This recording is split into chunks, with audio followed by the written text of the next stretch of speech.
Tunawasalimu wapendwa katika Kristo, na hii ni TV yako pendwa ya VD Media. Leo katika pitapita yetu tumebahatika kukutana na mchungaji, na tungependa tupate mawili matatu kutoka kwa mchungaji wetu, na tujue pia vile vile kanisa ambao mchungaji anaoshiriki ni kanisa gani, na pia vile vile tungependa tupate historia fupi ya kuhusu kanisa.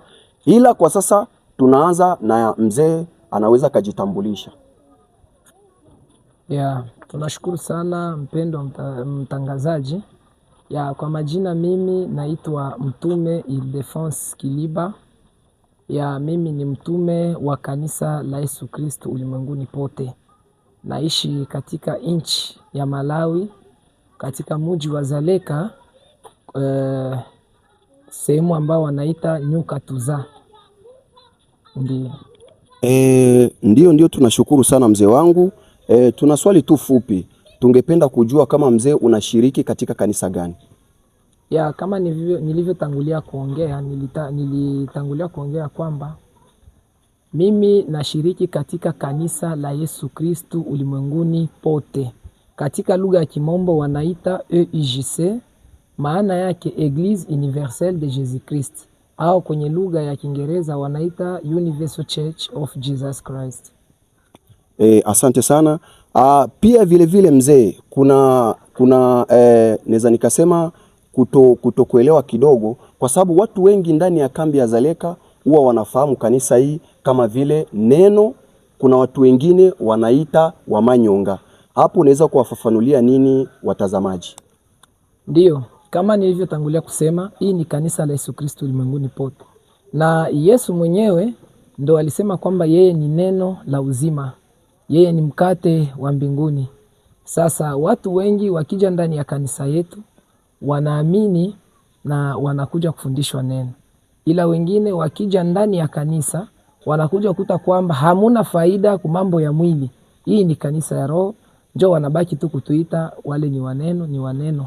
Na kuhusu jina la kuhusu Wamanyonga, kanisa yetu sisi ina asili kama gisi kitabu ya Zaburi inasema, umtukuze Mungu wako, chezea Mungu wako na mwili wako mzima. Yaani wakituona kipindi tunacheza huku, wengine wanakata kiuno, wengine wanacheza tu wima, wengine wanapiga mikono. Ile ni desturi yetu sisi kama Waafrika, kwa kujisikia ya maabudio yetu, kwa kufurahia Mungu wetu. Kipindi unaona faraja ndani ya mkusanyiko, inatakiwa uchezee Mungu wako. Iko tofauti na wengine wanaenda kuchezea watu ili walipwe. Sisi tunachezea Mungu wetu. Asante sana mzee. Sasa pia vile vile bila kukuchosha, tulikuwa tunapenda tukuulize swali nyingine. Swali ambapo tulikuwa tunapenda tukuulize ni kwamba mzee, ungetupatia histori fupi ya kuhusu kanisa, ili watu ambao wanakufuata wajue kwamba hii kanisa ilitoka wapi na ilianzia wapi? Historia fupi ya kanisa, kifupi ni kusema kwamba ili kanisa inaanzia ni Muafrika, na ilianzia nchi ya Kongo. Ndiyo. Na pale kwenye ilianzia nchi ya Kongo, ilianzia kwenye mugini au province ya Kasai. Kule Kasai kuna mugini ambao wanaita Mweneditu, na ni kule ambako kanisa hii ilitokea. Yaani ni kanisa ya Afrika.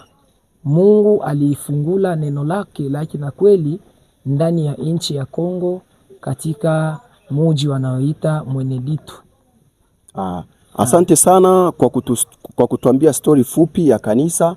Na pia vile vile tulikuwa tunapenda tujue kwa tofauti na kanisa mzee, samani, lakini unajishughulisha na kazi gani? Kama nilivyosema, kanisa yetu ni ya roho. Gisi tuko hapa, ijapokuwa mimi ni mtume na niko na kazi ya kuombea na kufundisha watu, maisha yangu ya mwili haitokei ndani ya kanisa. Najishughulisha na kazi mbalimbali ya mikono kwa ajili ya kupata riziki, kwa namna ya watoto kusoma na kula. Ndio, asante sana mzee wetu. Na neno la mwisho tulikuwa tunapenda uambie watazamaji ambao wanakuangalia, neno moja tu kwa watazamaji. Sawa baba. Neno yangu moja ni kusema kwamba Injili bado inaendelea kama gisi Yesu alisema, enendeni ulimwenguni mkawafanye mataifa wote kuwa wanafunzi. Na sisi ni watu ambao tunafundisha neno la Mungu katika sehemu ya roho, tofauti na watu ambao wanasoma teolojia na kadhalika. Sasa neno bado tunalifundisha na tutazidi kufundisha miaka hadi miaka. Mtu asione sura, aje asikie neno la Mungu lipate kumuokoa, tofauti na kwenda mukanisa ili utoe sadaka ya pesa. Hapana, uje ufundishwe nawe ukuwe mwalimu, uendelee kufundisha watu wengine, na tuzidi kutangaza injili ya Bwana wetu Yesu Kristo.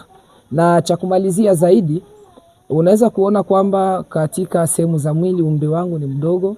Ndiyo, maandiko yanasema kwamba tumikia Mungu katika ujana wako na katika uzee upumzike, katika kitabu cha Mhubiri 12.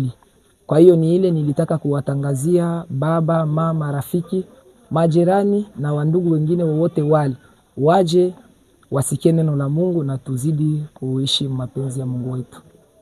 Sawa sawa, asante zangu na shukurani ziende kwa mzee kwa muda ambao ametumia na sisi hapa na hekima ambayo anayo ya kutusikiliza, na pia vile vile shukurani zangu za dhati ziende kwa wewe mtazamaji ambao unachoangalia kipindi chako kipendwa cha VD Media.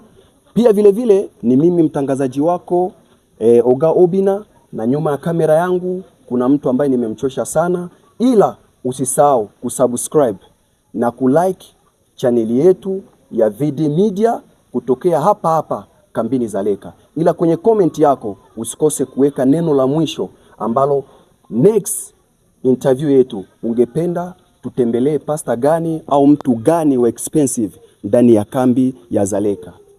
Asante sana.